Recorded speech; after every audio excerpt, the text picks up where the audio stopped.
Welcome to Dugout Therapy, a baseball podcast about the mental game built by coach greats. If you're looking to succeed both on and off the field, this is the place for you.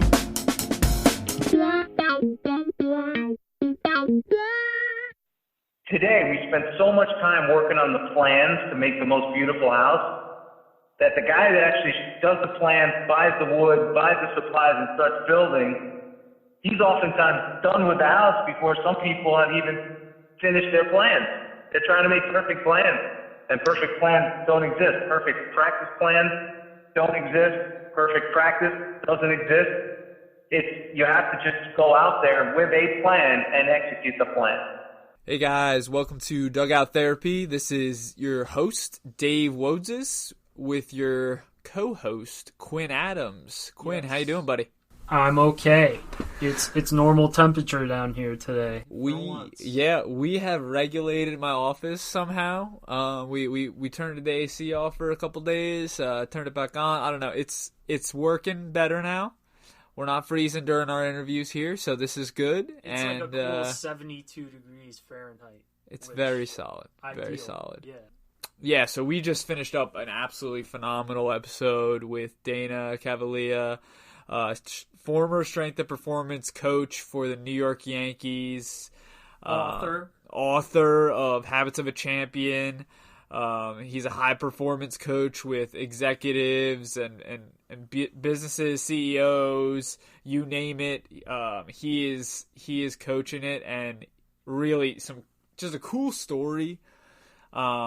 And a really down-to-earth guy with a lot of knowledge. He's been around a lot of great people, and you can see it, how it reflected upon him. He is confident in his process, his habits as a coach, and wants other people to feel the same way. Wants them to look inward, figure out what's going on, and what they're good at, what habits they are successful with, and kind of expand upon that to be high performance, both in sports, in their jobs, and in life. So a lot of cool stuff. As a coach, you will eat this stuff up, take notes, take it to the field. He's got a lot of great life lessons in for your players, and how you can teach them something that's not only going to influence them on the field, which I loved. Yes. So here he is, Dana Cavalea. Enjoy. Hey guys, welcome to Dugout Therapy. This is your host, Dave Wodzis, with my co-host, Quinn Adams. We are interviewing a really cool guest today, Dana Cavalea, high-performance coach, former strength and conditioning and performance coach with the New York Yankees, and have been dying to get this interview in. Have a lot of cool questions for him, and hoping to reflect on some of your cool experience. But Dana, thanks for joining us and hopping on with us here. Yeah, thanks a lot. You got it, guys. Thanks for having me. So we just want to get just a little bit of an introduction at first. What is your story, how you became the strength and performance coach for the New York Yankees, the World Series winning team? How'd that come about? Yeah, well, like I always say to coaches and those that I speak with, I say I was an underperforming player by the standards of Major League Baseball. So I wasn't able to, get to the show as a player, so I had to find an alternative route. And I fortunately, but unfortunately, tore my hamstring as a younger player. And I spent a lot of time in therapy, and I spent a lot of time training to get myself to the next level. And, believe it or not, I fell in love with the rehab process and just realizing, wow, I could take my body to the next level.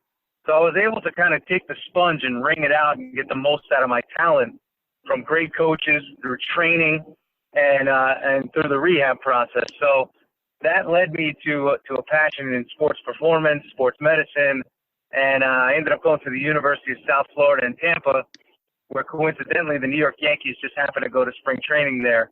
And there's also Pittsburgh Pirates, the Blue Jays that I worked for, and I just had a lot of opportunities in a very small radius around my college at University of South Florida. So that's really how I got started. And believe it or not, I was a baseball guy that had to make a decision to stop playing. And I started working with the football team and getting my feet wet and cutting my teeth in strength and conditioning, with a D1 football program. And as soon as the Yankees came to town in February, I went from showing up at the spring training complex, taking pictures with a camera phone through a chain link fence of players like Derek Jeter and Mariano Rivera and Andy Pettit, guys that I virtually idolized as a young player.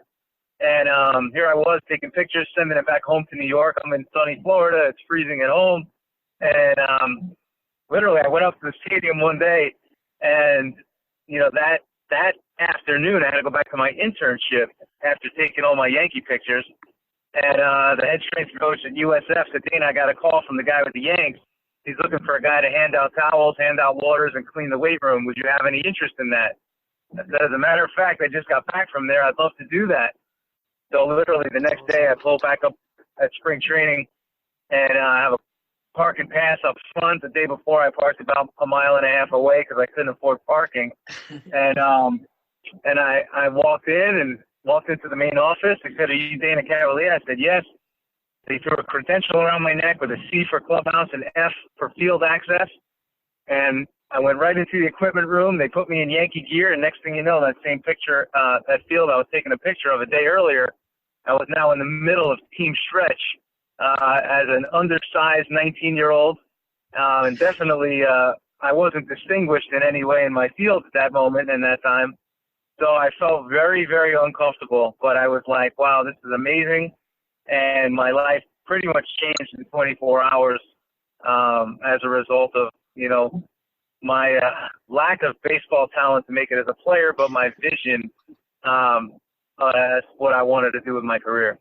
Yeah, that's a really cool story. I think a lot of us, including myself, can relate to wanting to play at the next level, doing everything you can, and then to kind of relate to you. I came into a couple of injuries myself, and having to make that decision where I move on with my career, but what can I take away from baseball to help me with my career and the rest of my life? So I think that's a relatable story. Yeah, I always make this clear, though. By no means that I ever have a chance of making it to Major League Baseball as a player. Injury, no injury, it didn't matter. And I learned that very quickly, being on the field watching Derek Jeter and a guy by the name of Miguel Cairo play catch. And I was watching the ball leave their hand and leave their fingertips.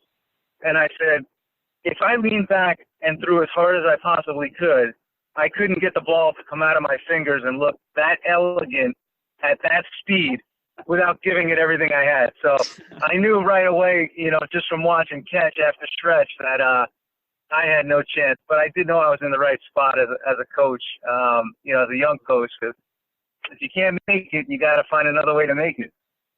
That's amazing. So it sounds like you went to school at South Florida when the Yankees would come in for spring training. You would help out with the weight room and training process. And then you eventually worked your way up to being the head strength and performance coach? Yeah, so literally the way it worked was I was an intern. I worked for free February and March, and then the team would go back north, and I still had to, complete school. I still had, to get that degree. I was getting a degree in sports medicine, and I would literally, Yankees would leave, and I'd go work short season with the Toronto Blue Jays, and I'd go work extended spring training in the morning with the Pittsburgh Pirates. Only, being a New York kid and a New York guy, I was definitely, just waiting for the Yankees to come back in town. So I never really, had my heart in Toronto or Pittsburgh, but ultimately, I was as an intern, and then I was hired at 22 as an assistant strength coach. And literally a month into the season, we had a rash of injuries. And Brian Cashman calls me into his suite. We were playing the Texas Rangers. Phil Hughes was on the mound. He had a no-hitter through 7. And the night before, he blew out, hamstring. So the next morning, Brian Cashman called me into his office, which was a palatial suite at a hotel in Dallas. And he said, "Hey, I just want to let you know, I let the head guy go. Would you have any interest in, being the interim head strength guy?" And I said, "Oh yeah." I said, I would love that. I thought I was about to get, whacked out, because the guy in front of me did. So, but luckily I made the cut, and, man, I lucked out. So it was pretty cool. And I knew the players just from interning those years. So I knew all the guys, and they went to bat for me. So I really appreciated that. And they made me feel comfortable. I remember Jason Giambi putting his arm around me in Texas for team stretch. He's like, "We got you, bro. We got you. Don't worry." And I do remember him saying, "Baptism by fire, baptism by fire," the only way, So that was kind of how I started, man. It was just what it was. And who would have thought just a few years later, we'd be wrapping up the old Yankee Stadium in 2008 and becoming world champions to open up the new stadium in 2009. Yeah, that's awesome. And I like that kind of baptized by fire. And I think about that a little bit with my business and different things in my career as well. Like I always think fail fast or try to get into something and learn on the go and learn by doing and get 1% better like every little thing you do. So I mean, getting thrown into that situation, I can imagine you not knowing what to do every day, but being so excited about the opportunity to just jump in head first. What kind of challenges did you face in that first year? Well, there's a lot of talk in the world right now. They talk about this imposter syndrome. That's something. And for me, I had a little bit of an interesting intersection in that I definitely felt like I wasn't ready, but I also knew I had nothing to lose. My friends were at the time probably a bunch of derelicts that were just going out and drinking and working some, crappy job in New York City and going to happy hour and doing their thing. Mm-hmm. And here I am traveling with the Rolling Stones of baseball with Jeter and all these guys all over the country in a private plane. And I said, okay, here's the thing. You're going to face adversity. You're going to face struggles. You're not going to know what to do all the time. But when you don't know an answer, find the answer. Don't bullshit yourself and don't bullshit anyone else. Just be honest with them.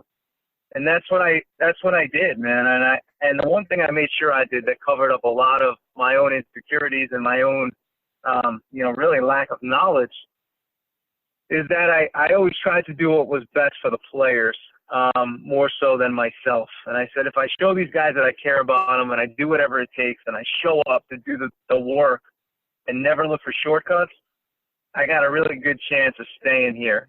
And on the other side, I knew that, again, my knowledge could be a shortcoming, but I knew that my ability to form relationships and get these guys to know, like, and trust me was strong. So I had to double down on what I had, and that was to be the best bartender in the weight room I could be and get them to know me, like me, and trust me. And I did have a buddy of mine who's the equipment manager, one of my closest friends, Rob Kapuza. And he said, D, I'm going to give you some advice. He was there for 20 years at the time. He said, get to know these guys outside of the field. Don't just be a guy that's at the field. Go to dinner with them. Sit down with them. Go to the movies.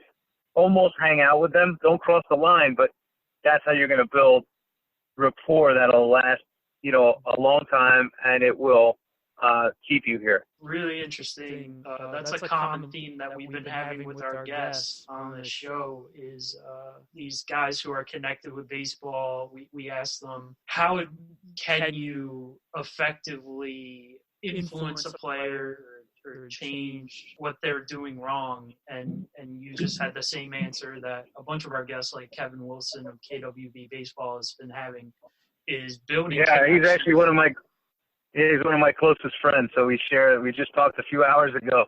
So we probably share a lot of the same thought processes. That's just amazing.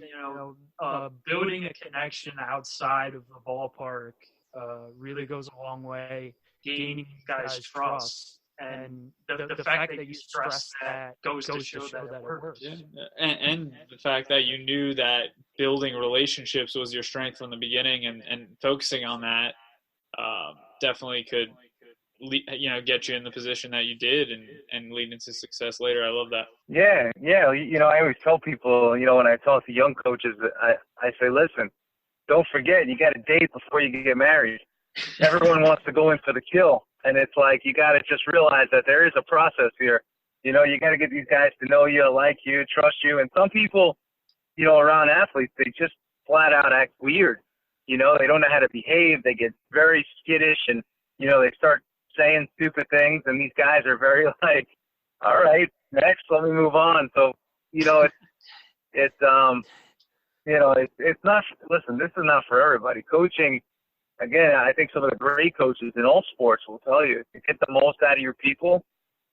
They have to like you, 100%. And that's how they open up. And then the rest is, they'll allow you to play a little bit. They'll allow you to have, test things on them. Not that it's the best thing to do when you have a player that's worth $300 million, but, I always said, luckily for me, I mean, I was trained working on Ferraris. I was a mechanic that got to cut my teeth working on Ferraris and Lamborghinis. Some guys had to work on Honda Civics, not me. I got a chance to learn with the best, and I said, if I can work with these guys, I can work with anybody.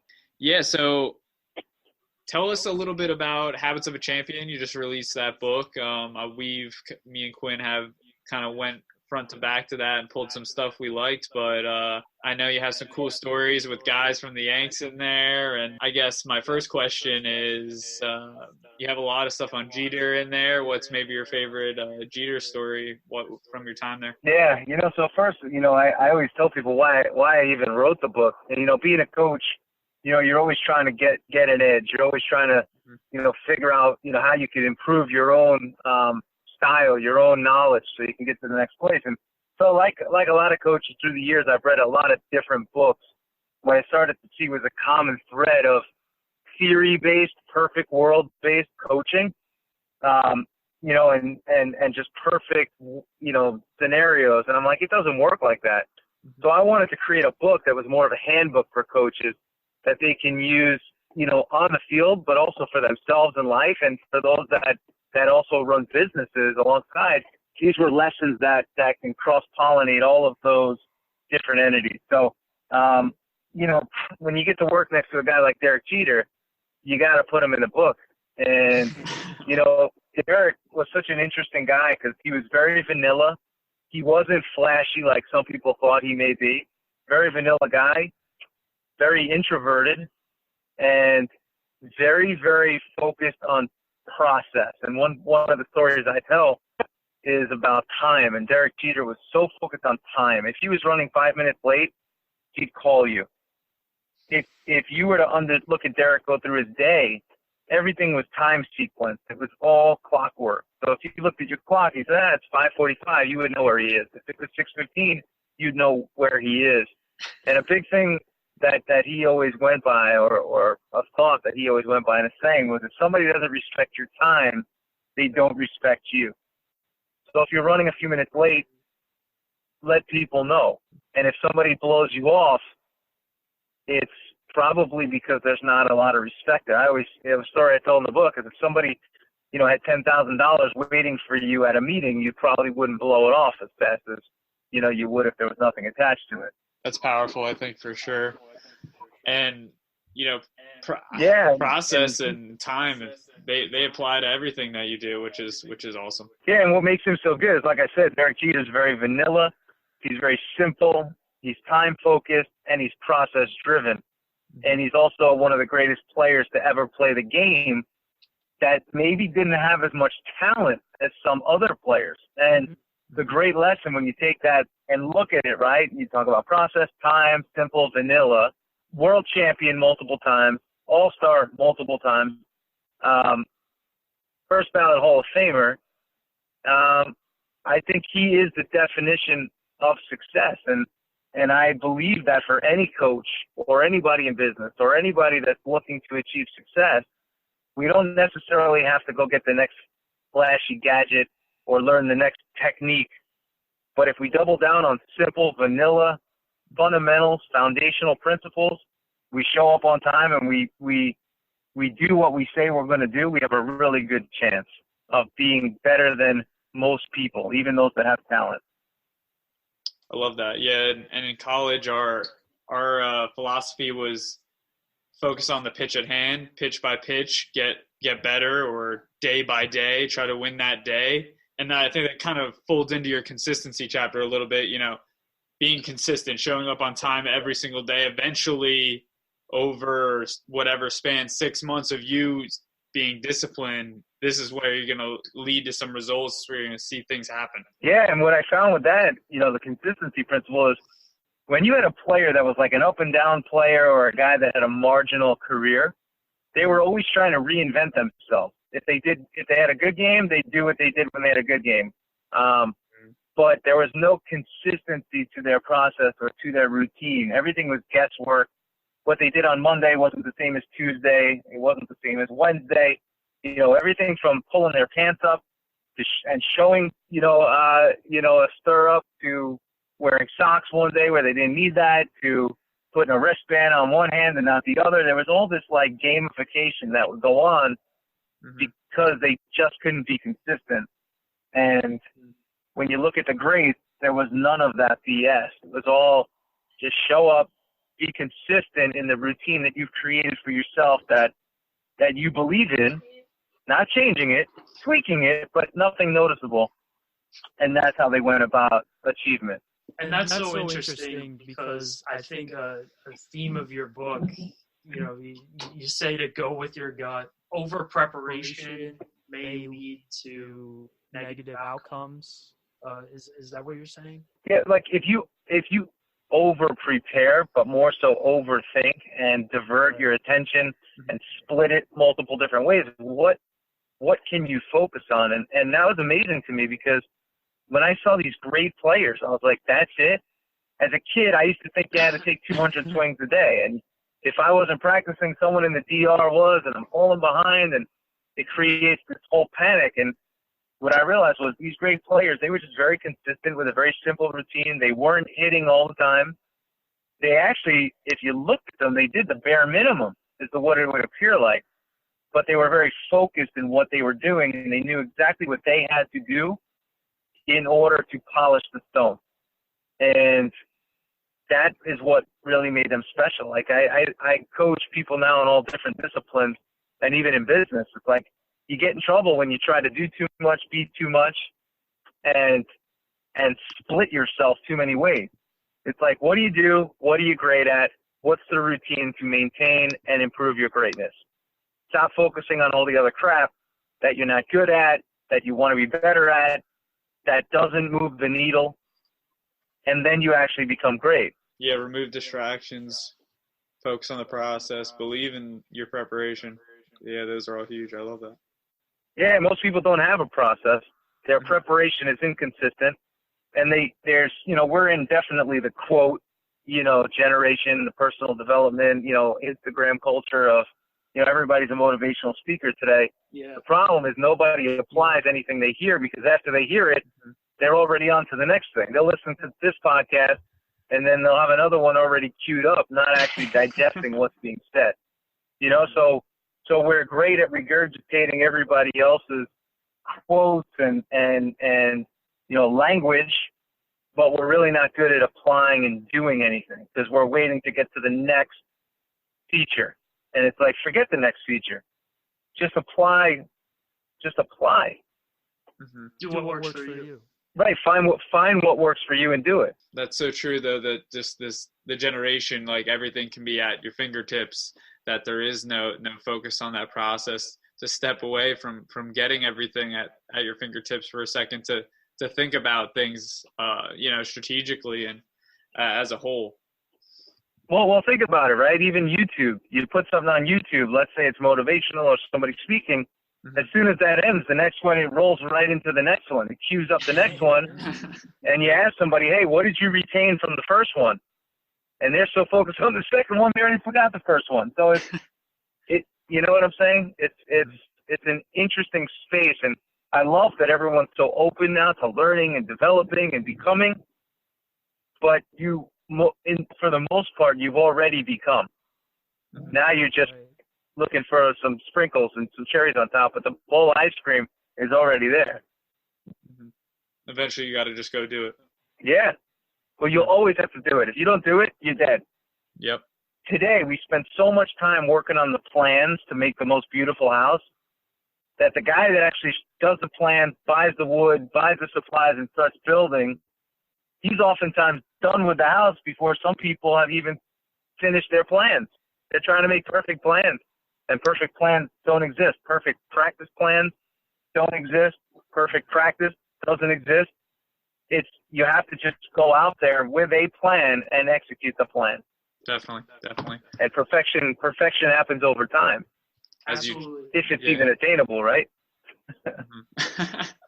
So, another thing that Quinn and I liked was you got to have Moxie chapter. Yes. You want to shed a little light on what that means and describe that a little bit for the listeners? It's one of my favorite words to say out loud, by the way. Yeah. So that chapter is definitely inspired by my mother when I was having like nutless moments as a young person, and even today. So it's like, she'd hit me with, you gotta have Moxie, like stop making excuses, like make the call. Do what you say you're gonna do. Go after it. Put yourself in that uncomfortable situation, and the more you do that, the more comfortable you become. And ultimately, I mean, we have to embrace that as coaches. We have to embrace that even as players. We had to embrace it, and in anything we do. So I had a big quote at Yankee Stadium. It's still actually up there in the weight room, and it says, "Get comfortable with the uncomfortable." And you'll realize in life, there's a lot more uncomfortable than comfortable. But if you face it, you can start chopping at that list. And it does. I say in life, you need Moxie, but you also need guts, and you also need nuts if you want to make it. Yeah, that stole the words right out of my mouth. That was the phrase I was thinking in my head was, you got to be uncomfortable or comfortable with uncomfortable. And that's awesome. Yeah. I love that that's still up there. So, I mean, I think we rattled off many of our big questions we had for you. We got about 10 minutes left. So I want to kind of just roll into some of these quick pitch questions, which can kind of lead into some final conversations, but it's been fun so far. So this one, besides your own book, what is your favorite baseball book or motivational book? My favorite baseball book or motivational book. Oh man, that's a tough question. But I'm actually I love I like to go back in time and read books. Like How to Win Friends and Influence People was always a good book. Dale Carnegie. Anything Napoleon Hill, that's always good too.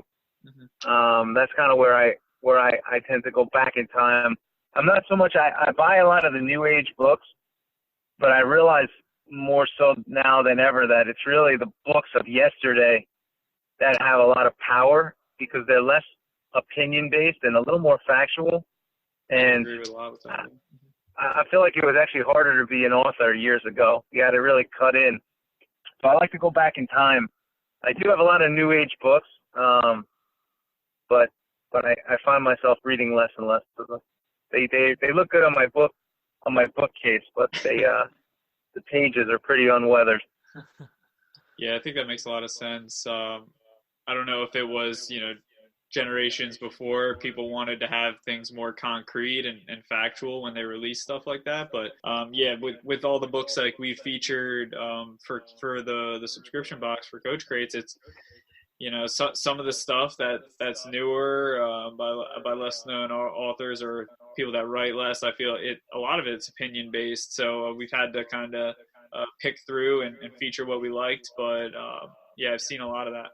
Yeah.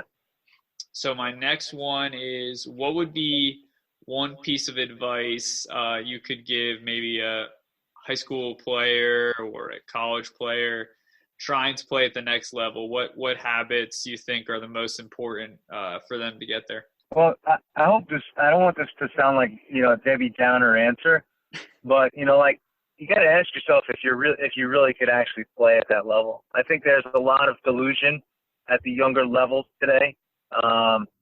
And I think people sometimes don't realize the talent that's actually out there. And, I work with a lot of players still, and even high school players that I come across, I'll meet their parents, and the parents actually think the kid can go play D1, and meanwhile he's a high school senior, or he's a high school junior, in his season, and it's like, have you even been contacted by any of those schools? And they say, no, we're going to go to all these showcases, and it's like, you got to be realistic. You always have to dream, but you also have to know what your level of play actually is. So, my advice on that situation is you just have to be real with yourself at all times. And as it relates to habits, you have to have a habit is based on something that you do each and every day that yields you a positive result over time. So you have to identify what habits work for you, and what works for your teammate, and what works oftentimes even for your coach may not work for you. There's no one size fits all. And we got to realize that when we develop routines, it's about developing routines that work for us and not doing what that professional player does or that other college player does. And what was so cool about the big leagues is you had all big league players, but each of those 25 guys on the roster had their own routine, and it was all different.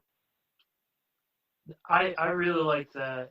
How are you going to improve yourself if you already are thinking really highly of yourself, or having people like parents or coaches, inflating that ego for you? There's no room to improve. Exactly. And I also think too, today, you have all these ranking systems that are out there, and, it's like, listen, I know you're highly ranked, but I can tell you suck. I know it. I can see you don't have athleticism, and I can see that, some of these events that you're participating in are meant to beef you up and make you feel better about yourself, which is great, but they're not being real with you about what type of a player you actually are. And that's scary, man. I really feel bad for parents that are believing a lot of things that are out there, and I feel bad for players that haven't fairly evaluated themselves against competition both nationally and internationally, because that's who you're going up against. Even colleges today, they're bringing in international players that you're competing against as well. Yeah, I love that. And at school, we always used to say, you are what you are. You're as good as your last at bat.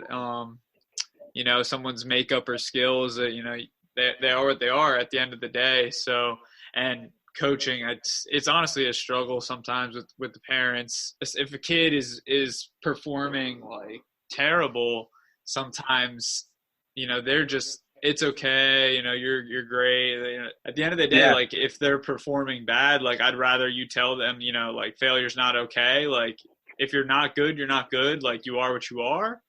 But, like, take away something and at least hate losing, hate failure enough to fight back a little bit.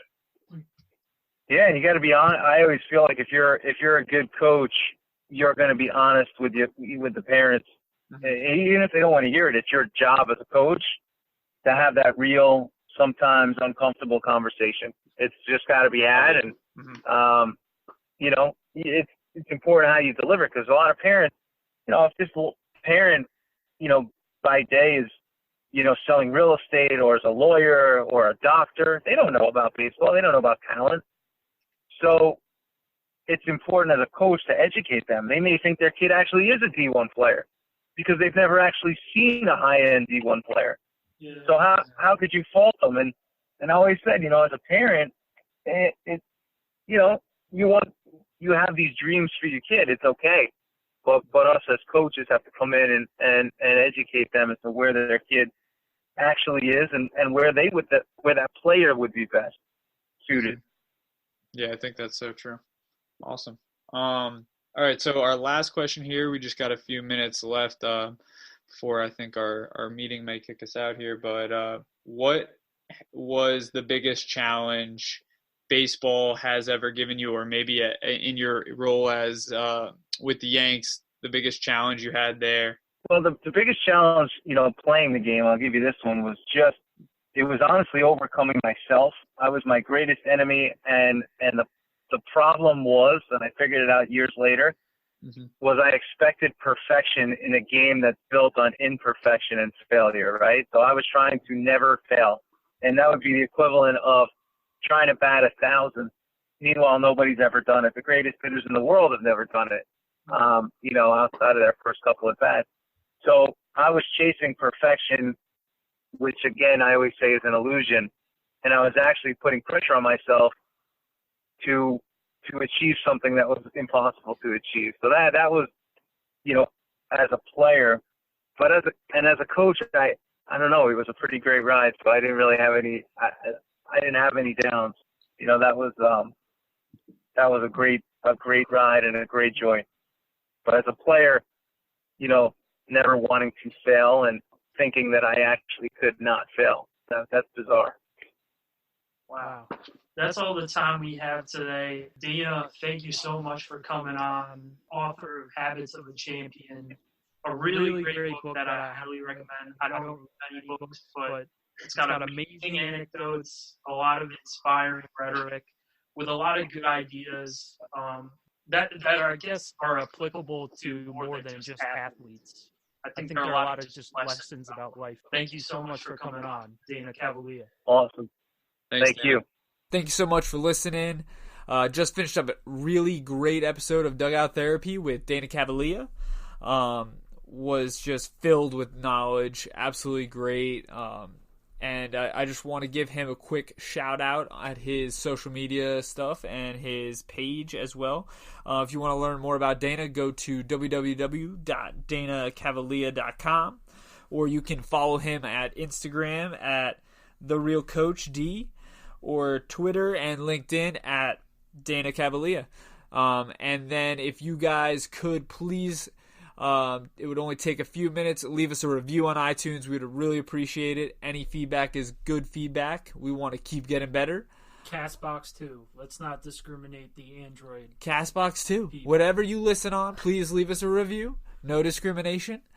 We love all of the podcast stations. But leave us a review and connect with us on our website or any of our social platforms at Coach Crates. And we'll talk there, guys. Thanks so much for listening.